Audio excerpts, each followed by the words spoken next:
Okay, we are recording. So, welcome guys to Intuitive Vibes Narc Survival 101. It's your girl Erica here. Today is a very special day. Today is a beginning of hopefully a lot of different journeys for a lot of different people. Today is Testimonial Thursday. And as my first guest on Testimonial Thursdays, I have Lori with me. Lori, how are you? Good, good. Thank you. Very good to hear. So, Lori has decided to give us her testimony and give us her story. Let us know her experience in I guess, with narcissistic abuse, and of course, being part of the survival community, which it is absolutely. I don't know about you, but it's been an awesome feeling for me being a part of something that is a lot. We're a lot bigger than our pain. The survival Yeah, community. I'm so absolutely. sorry. My son is. What are you doing? I'm recording. Hi. Say hi, Lori. Hi, Lori. Hi. How Sorry you about doing? that. He apparently he loves the spotlight too. Um, Yep. Lori, I guess well, you know how I am. I like to get right into it. So now the first question that I would have for you is the dynamic that you were in. Where the abuse had taken place. Um, What type of dynamic was it? Was it a romantic dynamic or a family dynamic? Yeah, I was married. Yeah, so it was my ex-husband. I was in a marriage, Okay. and also in church. So he was an ordained pastor as well. Mm, And so, but I wasn't aware of, what was going on. But the dynamic is in a family, intermediate family, my ex-husband, and a lot of it was spiritual abuse, as well as what we go through, the emotional, mental. Yeah. and by when you say it's spiritual abuse, as I've actually done a video on spiritual narcissism, Mm, and if you can just kind of give examples of, like, was it, because we know how people who are spiritual, you have the right. people who believe in God. We All believe in God, right. and Mm, we're very devoted to mm-hmm. what we believe in. But would you say it was like spiritual extremist, like he was very um I don't even know what the word is for it, like pushing, very pushy, or Yeah, that's actually a perfect word. That's one of the words that describes it well. It's extreme, as far, especially covert. Well, any narcissist, but as far as in my experience, and he was a covert narcissist, and he was extreme with his belief systems, but he would jump from one belief system to another. mm, So, and in this particular, he would be like in the world. Then he would, what they call backsliding. Then he decided to pick up the pastoral, thing, and then he would leave the pastoral as far as Christianity, and be more involved, or got involved in the Black Hebrew Israelites. mm, And so it's one extreme. He'll jump from one extreme to another in the spiritual aspect, which really was beneficial because of and I say that as far as covert narcissists, or the narcissist, they use the spirituality to manipulate people, and of course they can go into these organizations or churches and functions, and because we have an open heart and wounded, it's easy to manipulate. So yeah, it's very extreme. A lot of what they do is very extreme, just like, and it's no different in the spirituality, world. right. So that extreme was either he was not, decided to just let everything go, or he decided to pick up the pastoral role. And even in that, the extreme is, um, it was only with the works, because the real spirituality of the the Bible and God was just as what we empaths are. We have a heart, kind and thoughtful, considerate, compassionate. And so as far as the word and the spirit of the word, that wasn't there, but it was just the works of the word, you know. And so when I say that, dressing a certain way, or women can't speak or have a leadership role too, as far as teaching men, which that's a whole nother thing. But as far as him and I don't know if it was him personally, his personal opinion, interest, but the way he wanted me to conduct myself around other women. Now that, or I'm sorry, other men. Now I know that that was pretty across the board with the Hebrew Israelites. So, so it was a lot of oppression, and using the word of God, and using the word to kind of to manipulate and to lie, you know, use it to his own advantage. You know, example, as far as his Hebrew Israelites, they believe that the Black people are the only, well, it could be Spanish, it can be Indian. It just depends on which one you decide to go with. But they also mentioned, as far as Black women, what he was teaching me was that Black women had a certain odor, okay, and their hair wouldn't grow. But if you move forward in the repentance, then with the Lord, recognizing God as who he is, then these things would, you know, be healed, you know. So that's one thing that he was beginning to teach me. And also that I wouldn't be heard unless I wore a dress or a skirt, you know, and I wouldn't be heard from God. So these are some extreme, you know, things. And personally, I don't think this is extreme. I think this is extreme, but I don't think this is in alignment with the order of their organization. But him, because he's a narcissist, he of course wanted to isolate me. So we didn't have a covering. We didn't have accountability. And so when I asked, well, if there's something, considering there was a lot of things wrong with our marriage, who do I go to? Who do we go to? He said, just pray. And I said, what if I'm praying a month and 2 months, going out 3 months, and I'm still getting neglected?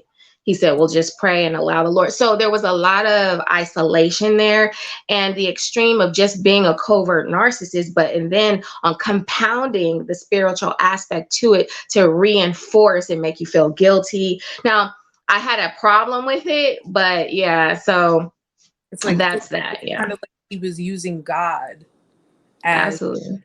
you know, like reason for it. You're basically using God as a cover up, you know, Right. and being, you know, in the spiritual, because a lot of people tend to think that narcissism is just about, you know, the regular world, not the spiritual world. They think, you know, it's romance, it's family, it's, you know, it's just something that people go through. But this is Right. actually more, if we had to think about it, it's more in the spiritual world than it is, you know, especially when you have, I think it's, narcissism is dangerous, so we know that, you know. Yeah. And when you have someone who is supposed to be a messenger of God, who's Mm-hmm. supposed to, you know, help tend to the flock and help, Right. you know, guide them in the right direction, Mm-hmm. and they have their own hidden agendas, they use God. Right. Right. Well, God wouldn't want you to do this, and God wouldn't want you to do that. When in reality, it's, I don't want you to do this. I don't want you to do that. Right. And, you know, we notice in the church, we have different, of course, different religions, different people go to different churches, but there's always that one common factor, which is narcissism. Because, you know, I'm sure you're familiar with the Jezebel spirit, and you're familiar with a lot of the different terminologies behind it. And what better way than to try to manipulate people than, just like you said, empathic people who are believers in God, you know? Right.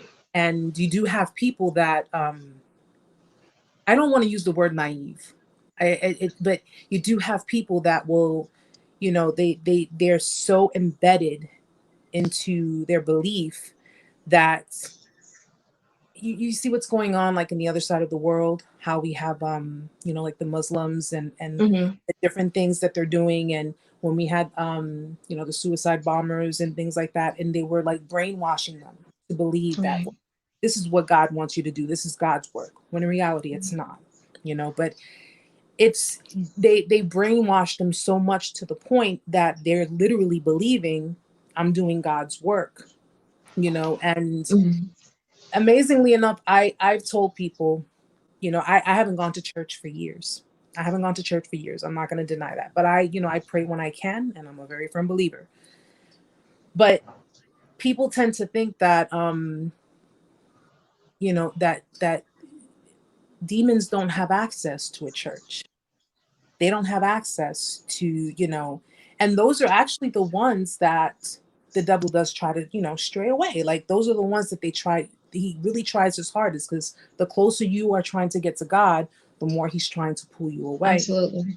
Absolutely. And it's mind-boggling that this is supposed to be a man, who is supposed to be preaching on God's behalf and teaching and, guiding, and not only to the, members of the church, but of course in his own home, and, Right. and, you know, when did you notice, well, we'll go back for a second. When did you begin to notice, that he was slowly like transitioning from the man you thought he was to the man you later found out that he was? Hmm. When did you notice that transition? And can I add to what you had said, that this was a man of God, someone who's of course prominent in the church and in the community? That's absolutely true. And I think, just like, well, it is just like everything else, that this narcissist spirit, or the spirit of Jezebel.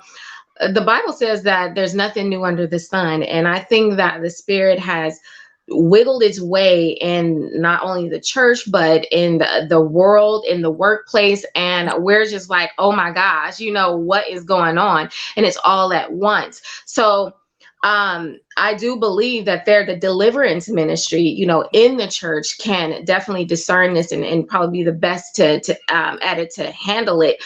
But yeah, it happens. You're right. There are a lot of ministers and pastors, and unfortunately, the husband that I was married to, he was a covert narcissist first, and then they choose, and to me, they pick and choose how they want to function that disorder. Right. Do they want to choose a spiritual place or a church, or if they want to go and get a position at an organization? You know what I'm saying? Do they want to run for a certain, representative, a government official? So they just select of which way they want to manifest out of, and happen to be, it is the church, just like any other place. The first time where I start to notice just a difference, a change, or something that was off with this person. Now, well, there's people that we all have issues with our relationships, right? Okay. Right. And then we have the thing that's weird and just off, that seems to me like, kind of, I said, you know what, I don't think you're kind of like an alien. I joked with him, it was an alien, but we know they're not that kind of alien. But he would, Erica, I kid you not. And I know that this has something to do with it. Something would fall out of my hand. I'm close to him, just close, face to face. It will fall on the floor. That he's seen it drop, but he never would pick it up. And I did it once to test, just to see if I was really getting what I was, seeing, and this was really happening. He would see it fall, but he would not pick it up. I thought it was strange. Now, there's no studies related to that, but I thought that was awkward. That was weird, not awkward, but I thought that was strange and weird. Now, the second thing that happened, one of the things that I was like, this is weird. Not like, okay, we go into a relationship and we have relationship problems, even though a lot of red flags that we discuss as far as in these type of relationships, they're there, but things that let me know there's something on top of that is off, completely off. When I would yawn, or others would yawn around him. Now, there's a study on this, a Baylor study on this. For a psychopath, they're less likely to yawn when someone else yawn around them, because yawning is a connection with empathy. Okay, so he would not yawn, and I thought that was the weirdest thing. And I was like, what is this deal about yawning, right? Yawning is contagious. Yes, yes, and it's based on empathy. It's driven by empathy. And Carmen, I had brought it up to Carmen Bryant because I had studied it as well, and she found out that it also was true, and she found the Baylor study as well. But they don't identify that you're a narcissist because of it, but it does identify that you have a low, levels of compassion or empathy. All right. So I've seen that. I also seen that he was really troubled, and he was so troubled within himself, like he was fighting with himself. Now, that also seemed a bit strange to me, just like over the top. He seemed to always have this inner, just the way he looked, the lack of response, or the response of how, you get that sense that this person is just fighting within himself about something. He won't let himself free. You know what I'm saying? And so I thought that was really strange, and it was constant. It was consistent. It was he was never happy, fully happy and or joyful. It's always some sort of like a cloud over his head and everything. He was always fighting with something. And so those are the three main things that was just kind of compounding on the regular basic red flags of the deflecting, accusing that I was cheating, saying that he felt that he said that he cheated because he felt that I wasn't making him feel not worthy, but validating him. What was that? You weren't validating him? He said it wasn't validation. I didn't make him feel special, something, but he didn't use that word, but that's what it meant, And in reality, I was encouraging him more, and I was saying all the apologies, and turned around and said, wait a minute, when did you have encouraged me? The only time that I would see that encouragement is when I brought the argument, and we bring it up, and it's about maybe related to sex or something like that. It's not the inner core.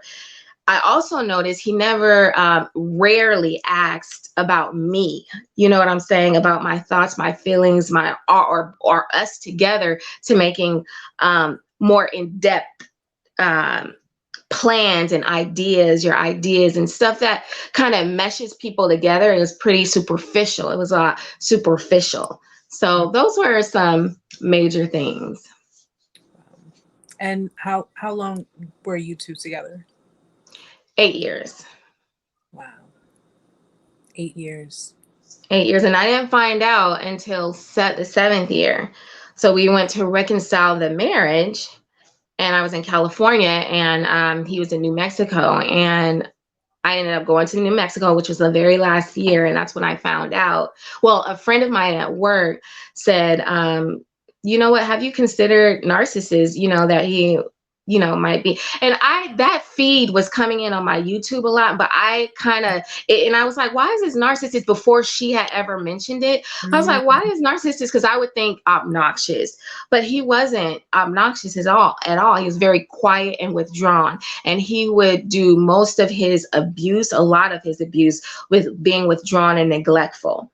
And that is very, very painful. That's being neglectful and withdrawn. That's a very hurtful type of abuse. But she had mentioned that. So I said quiet narcissist, right? And then they brought up COVID narcissist. And so I started learning that, and I was like, oh my gosh, there are so many different things that just fell right under that. And one of the other things, as far as the ministry, because I know, Erica, most people would say, do not tell a narcissist that they're a narcissist. Right. Because of what I've been through, the first time that I did say, hey, I think you suffer from narcissism, covert narcissism, thinking that maybe he would, like, okay, well, let me find, not all that happy, but like, let me try to figure what's going out to go. Cause I left my my home, California, to come and reconcile here. So I was serious about making it work. I uprooted and my daughter and everything. So that, of course, that didn't work. But after a few days or a week, it came to a point I said, I had to say no, because you took my voice away for so long. It was so much that was done, Erica. I'm going to let you know that I believe you do suffer with covert. Now, what you want to do, whether you call me that, it didn't matter anymore, Erica.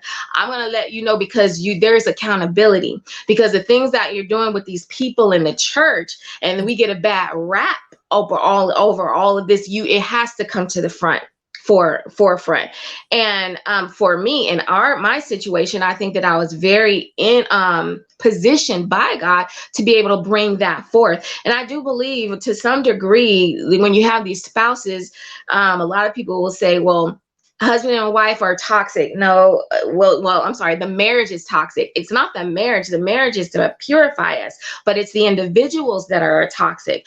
And so what I would explain is that or in this, as far as revealing it to him, was to do that. I believe that there was something that there is something where God wants to extend some sort of grace, to the narcissist, not only to the narcissist myself, because I didn't realize I was so codependent, and compromised. I didn't know that I've done so many things myself that wasn't healthy as well. And that's just the flip side of the narcissist.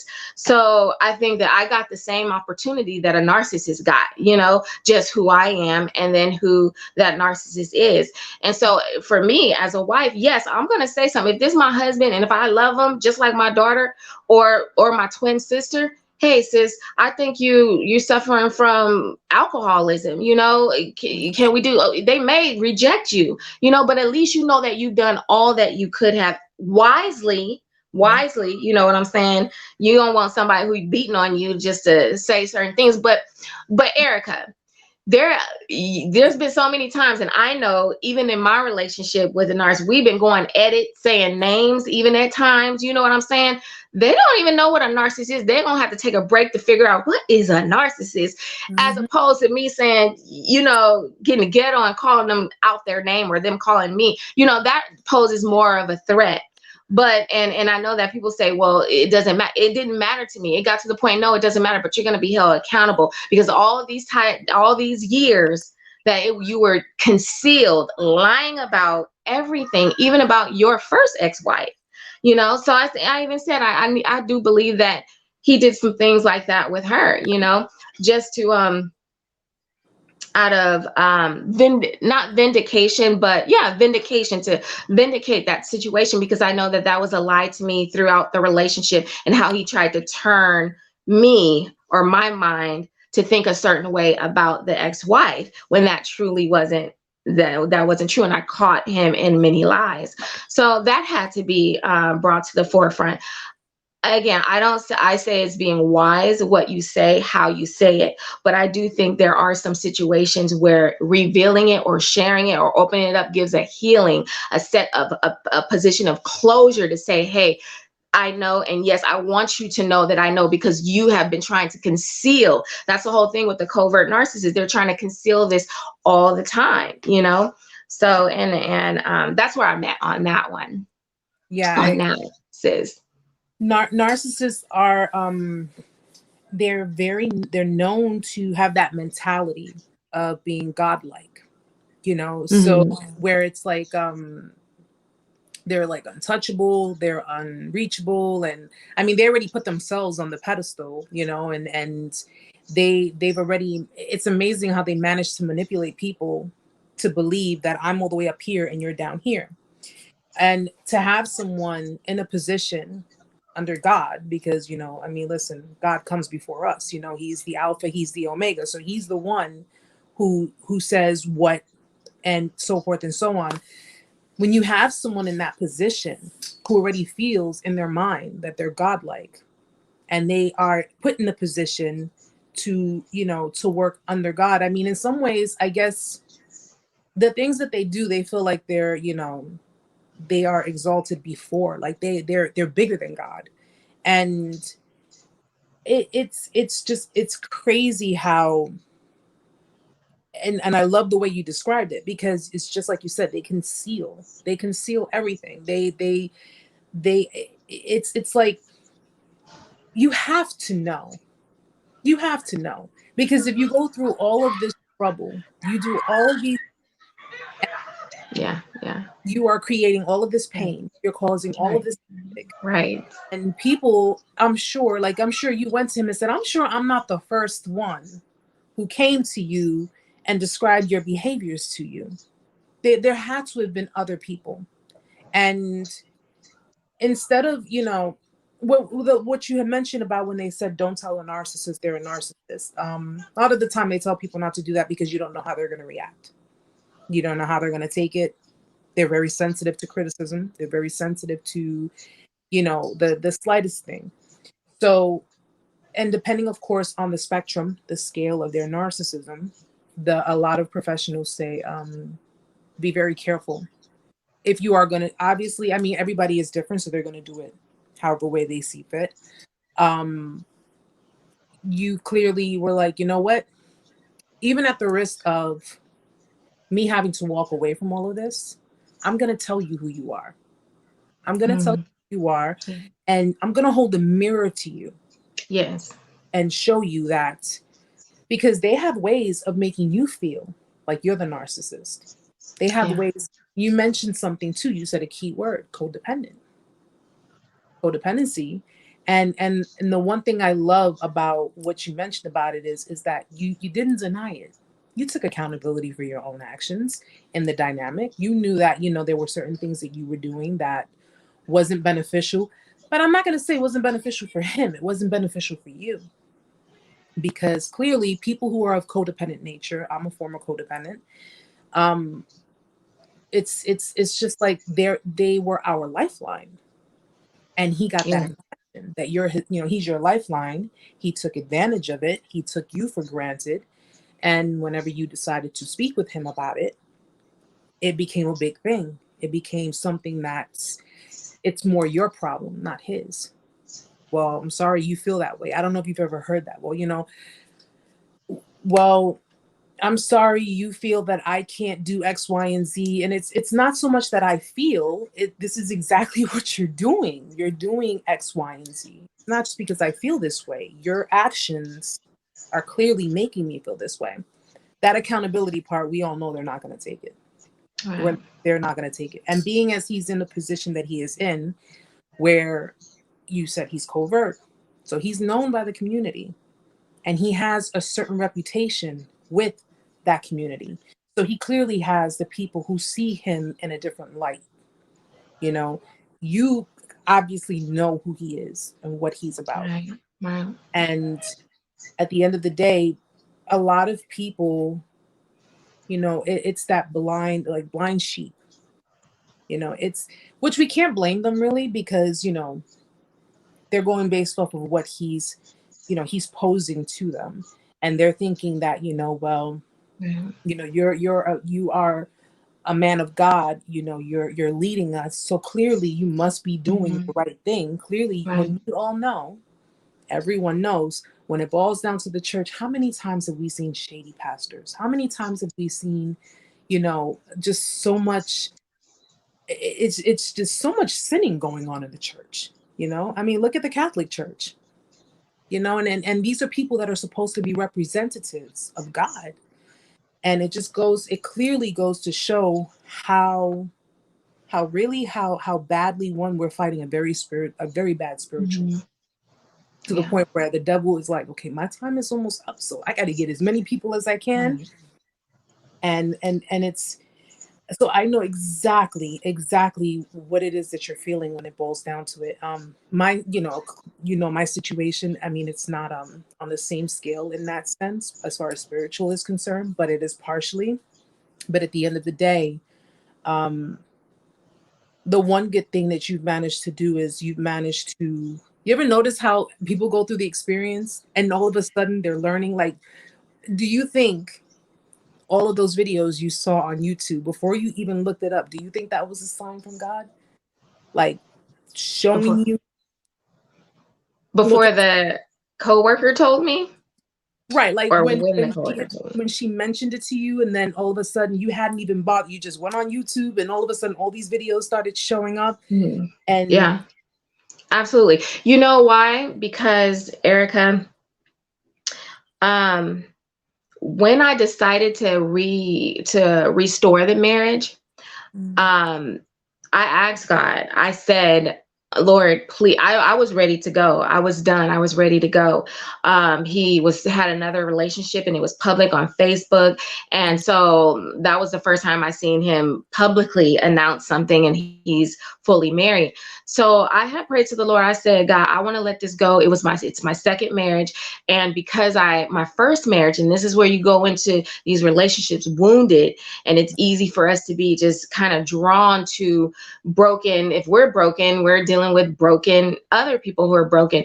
But my first marriage, I didn't try as hard as I like to believe as I look back. And so I tried to make that up in this second marriage. And that's why I stuck in it so long, because I wanted to not give up. And I thought that I thought that it could work with just me. Like, Lord, if I'm praying to you and if I'm doing your will, you know what I'm saying?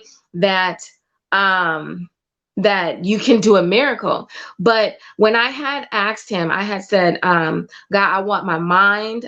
When I was ready to go, I was done, but I just didn't want to be out of his will. And then another marriage go to waste. And then my children, and they're going to have a divorce again. My second child, she'll have a divorce. I don't want to do all of that. I didn't want the hurt and the pain and just all of what it creates. So I said, God, please let my mind, let my emotions, let my even my body feel what you want in this relationship. And he said, if you go now, and this is where we were separated. Okay. He said, if you go now, this is what he said, Erica, you will be blessed and others will know that you are blessed. Then he said, but if you continue, I will give you double for your trouble. Now, Erica, I was like, why would he give me two options to come and go? And I was like, well, maybe he wants me to continue to press, and there's going to be a testimony and all this great stuff. You know what I'm saying? And we believers who are in God want that testimony, want to see God just this awesome Abraham like experience with Isaac, you know, coming off the mountain with the lamb, right? And so I wanted that to be our testimony, not only just to be seen, but because of what we personally went through in our lives. And I believe that even Narcissist, he's been through a lot in his life. And I was like, you know, you can overcome these things, these challenges, but I was speaking out of not understanding what he was, you know what I'm saying? So he can, but as I'm going back to the story, when he had said that, I interpret that if I go back with my husband, that all of the pain, all the 2 years, all the things that the cheating, all the spit in my face, all the, just the degrading, all of him putting me in the position to have like a orgy with his friends, women and men, all of these things, and saying that he would leave me if I don't, all of this mental, you know, games and all of these things. I was like, that's the double for my trouble, all of what I've went through. So I went back, Erica. And when I went back, well, the double that I started calculating after a couple of months was, well, I was paying an apartment before. Now we're in a house in New Mexico. Oh, the same amount I was paying with the apartment is the same amount that I'm paying with the house. And I was trying to make it work. I was trying to make that miracle come forth, but it didn't. It didn't, because the Lord had said, and I got so angry at God. My friend I didn't get angry in New Mexico yet. I was still trying. I didn't know yet until my friend had told me about it, and I looked into it. After I looked into it, and it all just went to shambles. I ended up getting my divorce in New Mexico, and I came back, and I was so angry at God. And I was angry because I was like, look, God, I fasted multiple times. I prayed. I believe that the Lord had brought a women's group together to be able to fight for their challenging marriages and all of these things. For 2 years, I got counseling and mentorship, just straight, and all the crying and all the tears and everything. I can't believe you're telling me that it's not working. And then on top of that, when I came back, when we got the divorce, it seemed like he was getting in a better position than I was. I'm on a couch with my twin sister, my kids, you know, I don't even have my oldest daughter the way way that I had her before, because I let her stay with her father when I went to New Mexico, thinking that I was doing this for the family and we had made an arrangement. So it was so much that I gave up, you know, and but I'm back with my daughter now, my oldest daughter. We're back together. But I was so angry at him, God, because I felt that he led me on like the narcissist, you know, and it's the way I interpreted it. The Lord has said, I do not contradict myself. He said, if you would have left, I told you, if you would have left, you would be blessed, and others will know that you would be blessed. The same thing, if you go, I will give you double for your trouble. He said, you will end up in the same place. I said, I don't understand how you give me two options and I'm end up in the same place from the first option. He said, because that was the same. He said that was always what it was going to end up with. I would be divorcing him, but I wouldn't get double for my trouble of what I went through in the past, but I will have double for my trouble of what I will go through. And when I went to New Mexico and all the things of finding out all what happened and all the different events that happened, that's where he said he would get. And all that, me trying to figure it out, oh, the rent and everything. And that was nothing, you know, but what he had revealed. And he said, and I said, well, why would you? Then I said, Erica, why would you let me go through that? If you knew that was going to hurt me like that, why would you I don't understand. He said, well, Lori, don't you remember when you said that you wanted your mind to align with my will? You wanted your emotions to align with my will. You wanted your body to align with my will. When you were in New Mexico, he reminded me that there was without a shadow of doubt that all of that aligned up, because he knew what I needed, because I had asked that, you know, and I know I think your question was, I'm sorry, Erica. I'm listening and I'm just getting like my hair right now, dude. Like seriously, look at that. Hair's standing up.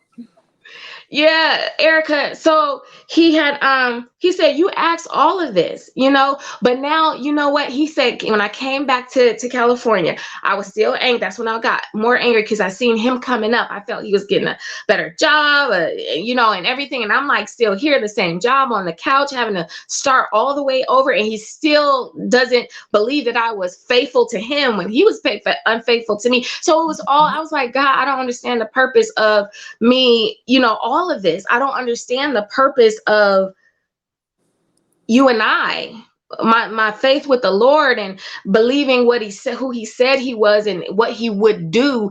I questioned, like, well, maybe that's for other people. Maybe that's for Paul and Peter and all these people in the Bible and people who are here on TV or whatever, but it's not for me. It's not for me, because I don't see that you're giving me, you know, answering my prayer. I stood firm, you know, on what I believed our marriage could be. But he reminded me, he said that you can't control, just like I don't control you, Lori. I didn't control you when you asked me what you wanted to do. I gave you your opportunity. You said you wanted this, but I also gave you a way out. I said, if you leave now, you will be blessed and others will know you were blessed. I'm letting you know that I will allow you. I'm always going to have a door that opens so you won't have to go through that, but you needed to know for yourself. You know, so and he said, you know, I bless you. I had appointed you to live and not die in spite of that, it being that was your choice. I strengthened you. I gave you the ability, as much as I approved your job to approve you to go to New Mexico, I also approved you to come back to California. So I was just so angry with him, but he's telling me all of this because I'm hurt and I'm not understanding. I'm just in the focus, like, how is he in a better place? And he's done all this, and he's the one who, you know, and all that kind of stuff. So he just unraveled it that way. He put me in check, you know, but gently as well, you know. He brought it back, and I said, well, what am I supposed to do? Because I'm obviously we're not having a church anymore. Our family is completely sorry, hold on a second. Our family is divided. Like, what am I supposed to do? He brought to my remembrance at 18, when I graduated from high school, Erica, I went to Cal State Long Beach, and I had majored in psychology, criminal justice, or criminal psychology. And he brought that, and I said, what is that? You know, I looked up psychology and criminal and forensics, and it all lined up with psychology and the stuff that I've been going through as far as personality disorders, different issue, you know, different areas of disorders, you know, like that troubling disorders. And he said, now I've given you this experience in life. I've also given ministerial when you've operated and functioned in the ministry. Now I want to give you academic so that you will be a triple threat. And so when he said, I'll give you double for your trouble, he had given me the understanding of what I'm supposed to do going forth, you know, in my life, how I'm supposed to take all of those experiences, where I'm going to school, you know, I'm in school right now for psychology, but just to bring all of that together so that I can share and I also can help those who are going through these things themselves, you know, broken families and broken individuals, to help counsel just like you are as far as a therapist and everything, and help others. So I was just so excited about that. I was so excited. I was just amazed. I was like, for real, out of all of this is what you were planning? A triple threat, you know? And he just lined it up. He said, you got your ministry experience. You still got to go through that. Your life experience. Now I want you to go, and this is what I want you to do in life. And he brought me way back when I was 18, when I was going to school. I dropped out like in the first couple of weeks because I was excited about it. But I put it this way. I was excited about it, but at the same time, my newfound freedom as an 18-year-old, you know, out of the house got the best of me. But now life and my experience and my passion for those who are broken, to be whole, to prevent. That's why I say being whole is the best prevention of these wounded and broken relationships. But being able to pour into others in whichever way that the Lord sees fit, that is my desire. Yeah. So that's what turned around. That's what it all turned around. It was meant. That is amazing. I mean, that is a true testimony because, you know, you basically had to go through the fire. You had to go through it. I mean, you could have gotten up because he did give you the two options. You could have gotten up and said, you know what, I'm done. I'm going to walk away from it. But, you know, God knows how, you know, he knows what you're capable of. And right. He knew you were going to stay.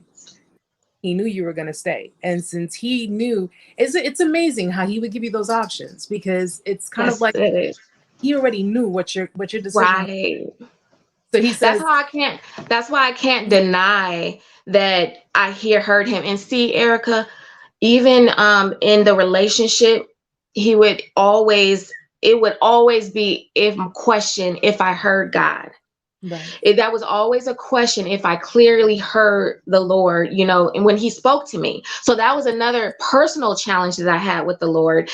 And God had said, you know, he brought it all full circle. He brought so many things in my relationship, from codependence, healing, my father, my mom. I'm still needing healing, but there's so many things in that relationship that he just trumped. He said, now you heard me. And now you can look back and you can see those two options. And it wasn't you. I didn't make that up, Erica. I didn't read it out of nowhere. You know, other people confirmed and gave affirmations of that word, confirmations of that word. But he's the only one that created that word and gave that word to me. And so I know he's real. And I know without a shadow of a doubt, I was supposed to leave. And on top of that, Erica, he said now, and I was like, well, Lord, because my faith was a situation. He said, now you may have had a little faith in the word that I speak to you then, but now your faith is greater. So when I speak to you and you go into relationships or you make certain decisions, you have trusted, you develop it's just so much that we gain, not just me, but everyone who goes through this relationship, this abuse, any kind of abuse, but we're talking about narcissism abuse. Internally, we go through a complete transformation, literally, you know? Absolutely. And, you know, it's amazing how some people would say, you know, why would God, but you know, you've had people say, why would God put this person in my life? And I'm like, you know, you got to understand that God puts people in your path. He'll put people, you know, in your life, but the devil will also. Yes. So at the end of the day, don't misconstrue God testing you with the devil tempting you. There's a big That's difference between, good. you know what I'm saying? And That's good. I had gotten so, when the relationship ended, I think God had saw how far off I was. It was so bad that my relationship with him was almost, it was minuscule. It was just like I wasn't coming to him for anything. I wasn't praying to him. Mm. He was like, the devil really had his grab on me. But for some reason, much like you, I guess God saw something in me and he said, no, I got bigger plans for you, you know? Yeah. And that's how a lot of people, we encourage people to look at it. Look at it this way. You learn something. I learned how to break my codependency Yeah. from this experience. I learned Yeah. how to start healing those traumas, going back and healing things that were wrong, that were it was like that generational curse, you know, that's holding us in that position to Right. continuously attract these relationships. Mm-hmm. And even at the brink of contemplating suicide, he got angry with me. He was angry with me, where he was like, what? What? He put me to my knees, Lori. Put me Mm. to my knees, and I said, Yes. "What do I do? What Right. do I do? Like Mhm. I'm on my knees praying like this man was my life. You know, Yeah. he was my lifeline, and God came to me. He says, "I'm your lifeline. That's right. That's right. I'm That's the right, one sis. through all of this." That's And right. I got on my knees and I asked for forgiveness. I begged for forgiveness because for me to Mm-hmm. think that way. And of course, that was the beginning of restoring my relationship with him. And Mm-hmm. of course, being attacked, because we do get attacked when we're, Right. we're trying to stay Yeah. path. And and I never blamed God. And that's one thing I want to let people know that right now. Don't blame God for the narcissist in your life. Do not do that. Because at the end of the day, we still have free will and we still It's true. have choices.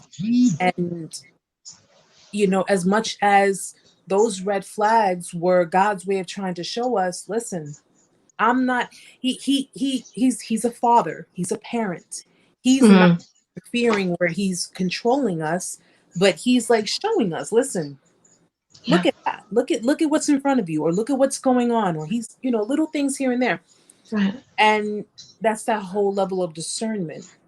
But our codependencies, and I think one of the reasons why you stayed with him so long, and one of the reasons why I, when I got involved and I continued to stay no matter what, it was that codependency. It was no longer love. It was just attachment. That's Yeah. what it was. It was just Right. attachment. It's like the love goes out the window. Like the minute they disrespect you and they degrade you, they disregard you, they they don't take you into consideration. They don't take your feelings into consideration. And it's just like whatever with you. And it's amazing how you mentioned while you were going through the motions, he looked like he was living his life, and he's happy, he's doing his own thing, and you're in pain, and you're just going through your emotions, and you see how amazingly God flips it around, Yeah. and that what we reap we sow. So Yeah. it's you continue to stay the course, you continue Right. to trust in him. And Mm-hmm. I when I gave my will, and it's hard. Oh, Lori, it's hard to give your will. Yeah, I know. So hard. I know, sis. It is so hard. But It is. when I had decided, Mm-hmm. um, I think if you were there, I don't know if you were there for the live chat when I said I wanted to get my closure, and I called him and I wanted to meet. Mm-hmm. And I prayed long and hard before I went, and I said, Lord, please. But of course, it wasn't a rejection. Supposedly, he said, "Oh, I'm not home." And I stopped where I was and I said, Lord, is this really it?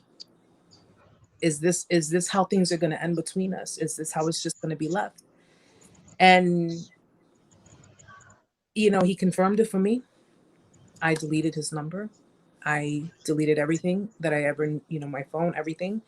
And when I sent the letter, Mm-hmm. and I went and I changed my phone number. Lori, I don't know if you were there at that live when I told everybody what happened.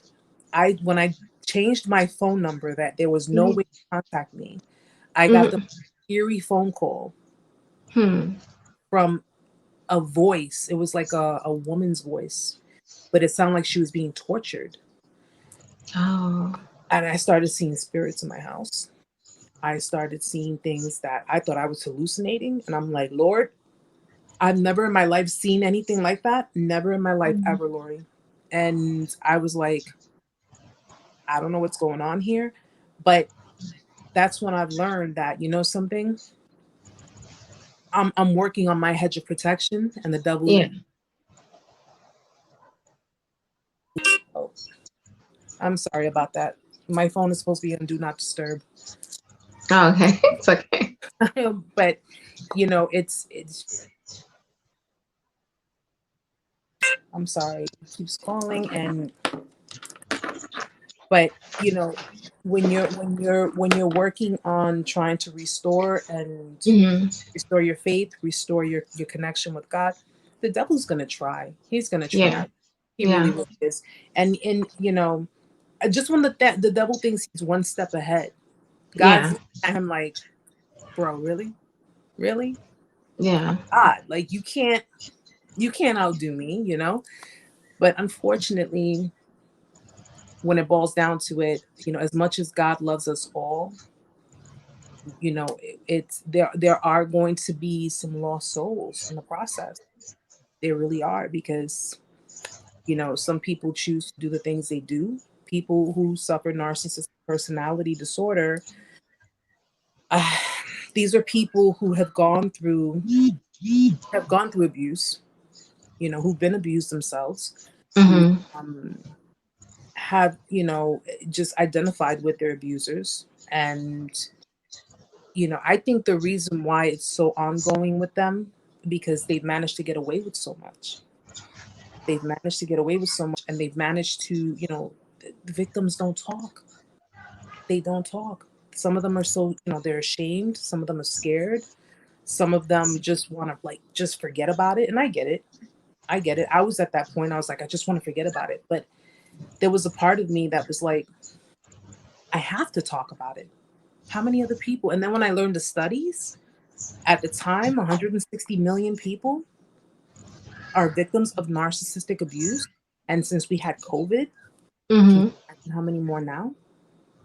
Especially with the quarantines, and it's just, it truly is mind-boggling. And it's so sad that people of this nature are people who they're just they're described as having like identity crisis, because their identities were stolen from them, and pretty much whatever was projected onto them created that identity for them, and they just went with it. And you know, we would know if we're hurting someone. We would feel sympathetic and empathetic, and we'll feel bad, we'll feel guilty for that. They don't. They feel no guilt, they feel no remorse. They just feel, you know, I never put a gun to your head. So if I was so abusive, that's their excuse. Right, exactly. Abusive, why did you stay with me for so long? Right. It truly is amazing of how it's beyond it. Your story is definitely one to tell, because yours is like, I literally, my hairs were standing up, because I'm like listening to you, and at the same time I feel God talking through you.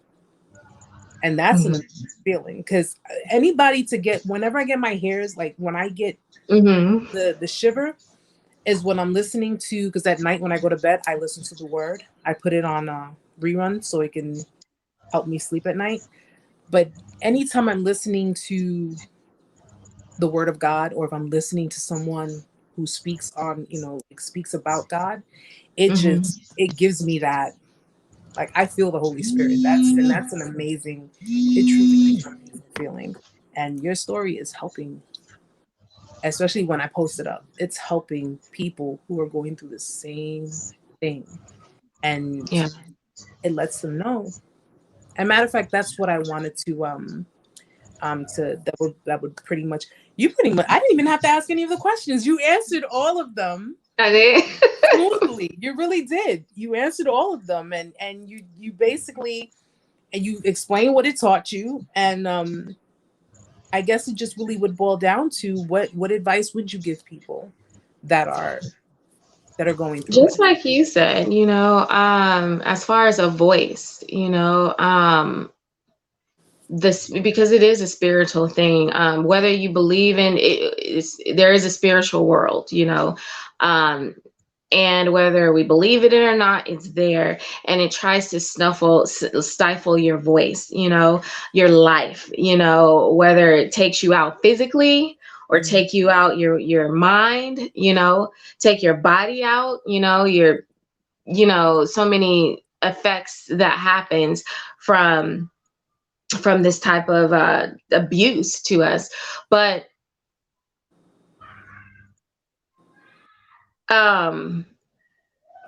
one thing, Erica, is that I would say is the voice to speak, to share it, to speak to your and when you get healed, and you have mentioned something that being whole, with why people stay so long, because of the lack of being whole within their own heart and their own mind. We're still broken, and so out of our brokenness, we're staying with a broken person.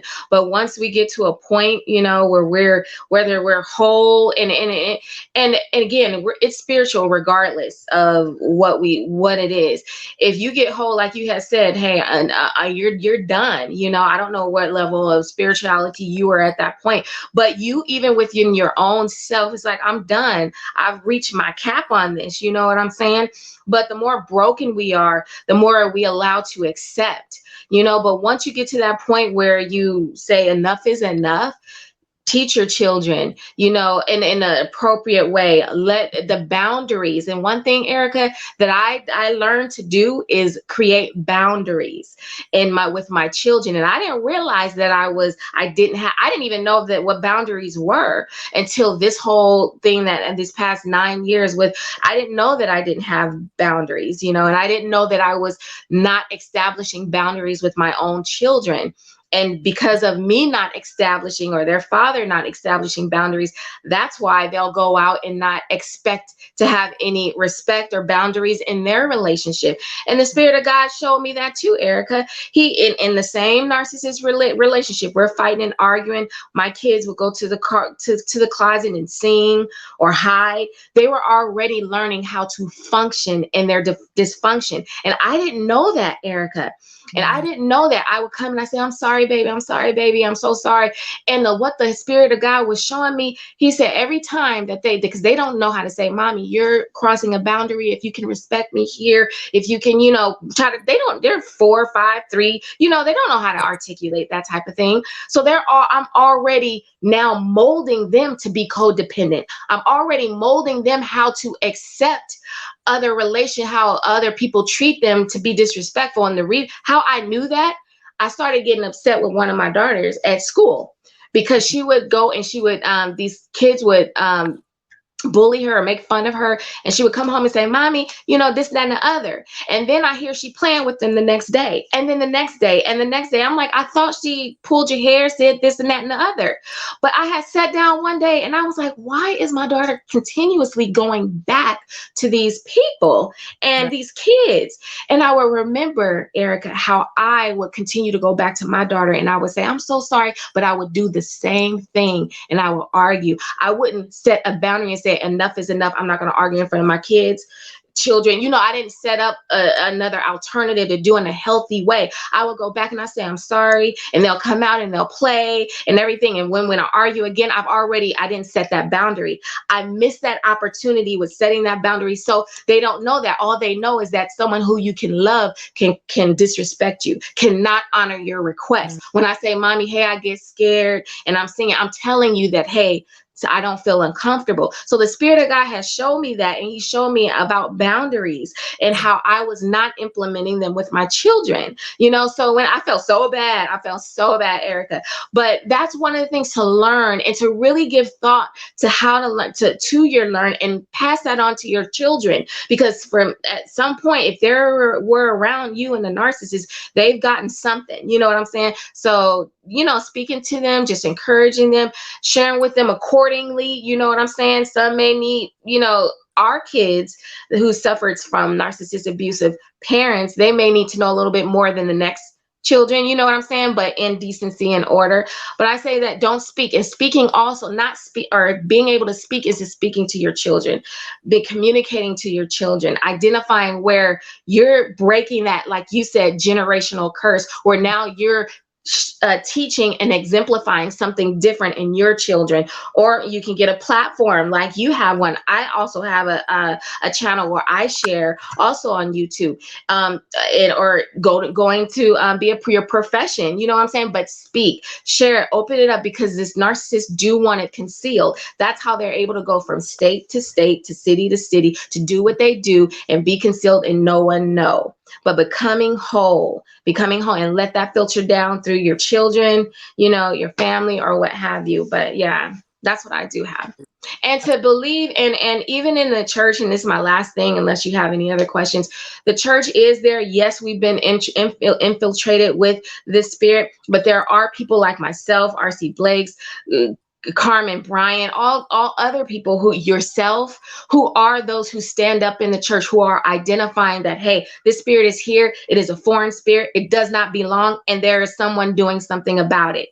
You know, so as much as it's coming against, the Bible says the God will raise a standard up against it. And I believe that we here in this platform, and those who are speaking up against this, the narcissist spirit, Jezebel spirit, is that level that the Lord is raising up against the what's going on, the narcissist. Absolutely. And if you don't mind, if you're okay with it, I would like to put your channel on the my description box when I do the video. Oh yeah. So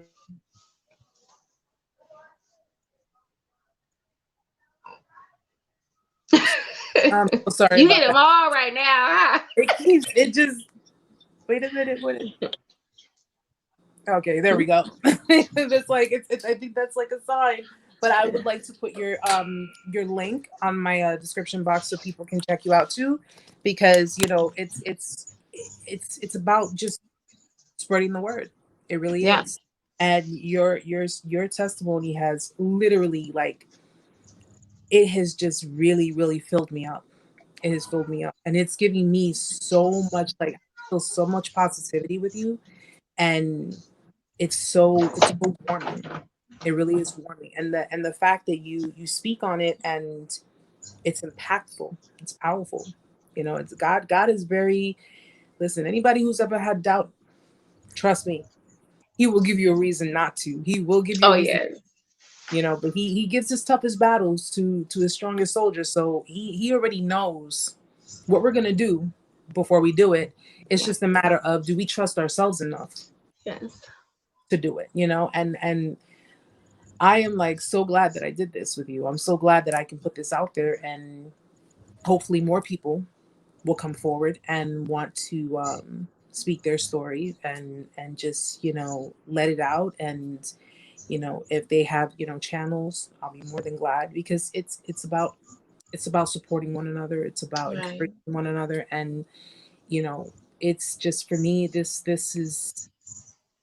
this channel is one of the best decisions I've ever made. And I mean, besides my son, of course, but Of course. besides one of the best decisions I've made, because I live my life in fear, that fear based.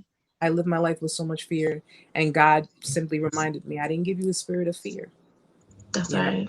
And if you're not hurting anyone, you're not stepping over anyone, you're not sacrificing anyone, continue doing what you have to do. And That's you know, right. our calling.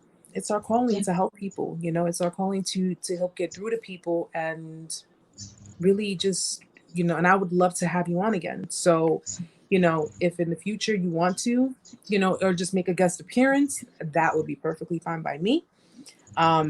I can actually add multiple people, so maybe I can have you and Amanda, and the three of us can Oh talk. yeah. Hey Amanda. Yeah, I could put her on, and the three of us can talk Yeah, you know, absolutely. her story.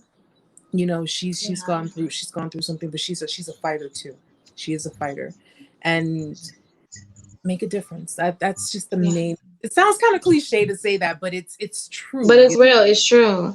And Make a I difference. see your courage. I see your courage. You're very courageous, you know, and what you had said about the fear, I have that fear too, you know. And that's what I've been battling this past couple of months, you know, but I can see your courageousness, and I can see where even the enemy, like you said, tried to come and put that fear with that phone call and everything, because the enemy knows, you Mhm. know, the people that you're touching, you Yeah, know, the enemy knows that God hand is on you, you know, yeah, and what you're doing regardless of the fact, you know. But I just want to encourage you to keep going. Like I said, that you're authentic, you know. That's what drew me to the channel, you know, to your channel, you know what I'm saying. We can be worlds apart, states apart, miles apart, but still we have that common bond, you know. And I really appreciate Intuitive Vibes, but Erica, you extending your platform, just yourself, you know what I'm saying? And you being courageous, you know. And that's one thing, like you said, what would you give? You exemplify being courageous, and for those who are going through what we're going through, if in the name of Jesus, if you can give those people who are hurt and that are afraid, to give them that courage. And the courage doesn't mean that we're not afraid. It's just that we're trusting in God that He is going to protect us. And we know that He is, you know what I'm saying? And knowing that you have two options. Like you said, you got two options. You know what I'm saying? You can live in this, or you can live another way. You know what I'm saying? But I just appreciate you being your yeah, courage, you know? yeah. Um, and that speaks louder. That Thank you, speaks very loud.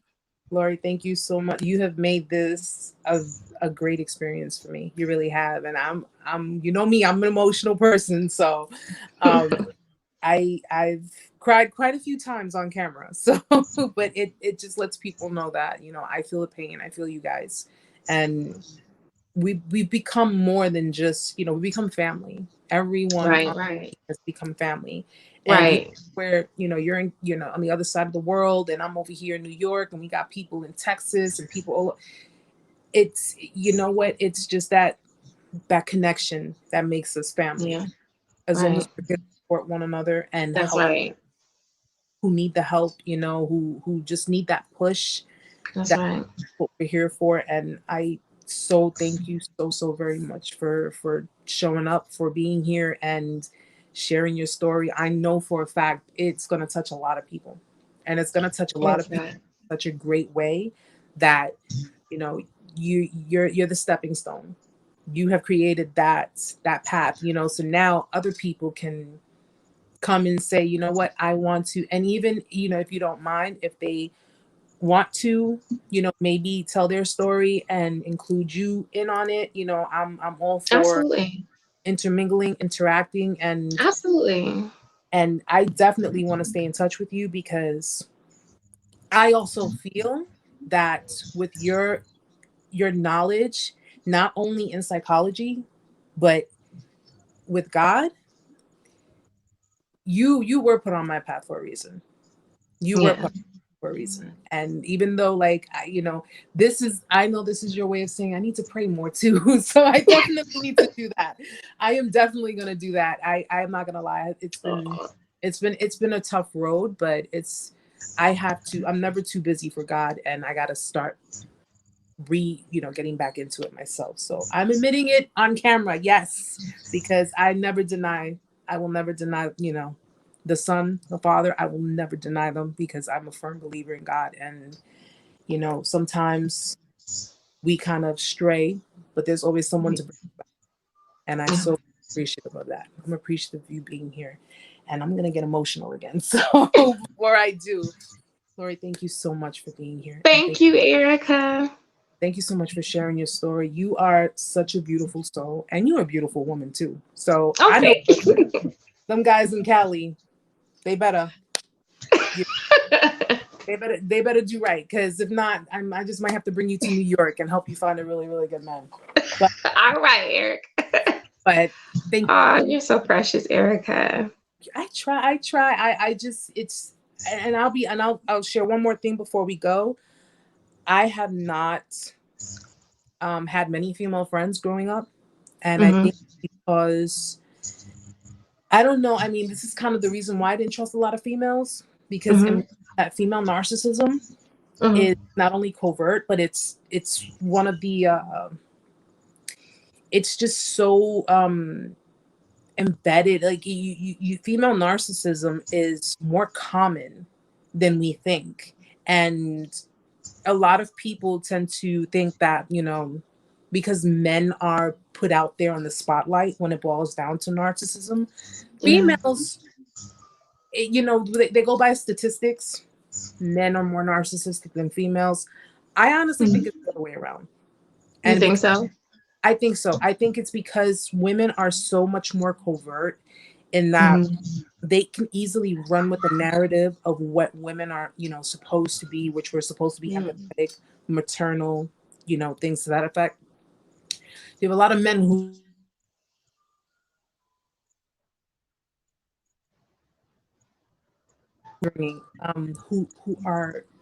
don't come forward on their Hmm. abuse. That's true. And because female narcissism is undetectable, like they're so sly with it and they're so good with it. Statistics are based on studies. Hmm. Studies are based on reports, whether Hmm. it be by psychologists, therapists. But the reality of it is, how many men will go to a therapist, a psychotherapist, a psychiatrist, and say, my ex-wife, my ex-girlfriend was abusive towards me? Right. That's true. A lot of them, I think we need to do a little more research on that. But I Yeah. strongly, strongly think, and if that is not the case, because I'm not, etching it in stone, but if that is not the case, their level of abuse, malignancy, and the covert, it's worse, a lot worse than, than the male, because it all boils down to society. You see how society is, how they look Mhm. at men and how they portray the women. But we'll definitely, maybe we could do a video on that together. We can both, I think that you have some relevancy in that, and actually, I think United States itself have an undercurrent of narcissism. Now, again, like you said, I don't think that you just paint everybody with a right. brush as a narcissist, just because somebody rub you the wrong way, but just all the elements and the components to create that, and Mhm. children, today's society, women. You know what I'm saying? If we really look back, and that brings up, that makes me think as well, because like you said, like, you're not going to get a man that says I've been abused. When I hear abuse, I thought of a man. I didn't think of a woman. You know what I'm saying? Mhm. That's not something that normally, unless someone, unless you're really abusive like that, then you probably can relate or it'll connect. But that's not something that I would normally think of. So I think you're on to something there. I You know. definitely, I would say, because when people think abuse, the first thing they think of is physical abuse. Yeah. Person's hitting the person, and Right. it's just really, it's general, verbal, Yeah. emotional, mental. Just because you can't see the scars doesn't mean it's Right. not It happening. is not there. And I would definitely, I think I would love to add Amanda to it. So if you would like to do a video, just so we could basically get like different aspects, because Amanda, she's of course, had a same-sex marriage, and she has dealt with a female narcissist firsthand. Mhm. And just so we're clear, someone who is narcissistic doesn't necessarily make them a narcissist, because you have plenty of people in the world who's capable of being narcissistic, having those traits. But if they're not, on the spectrum, and they're not diagnosed, then Mhm. it's just pretty much some, you know, an a-hole with a lot of tendencies. We're just gonna call it, you know, call it for what it is.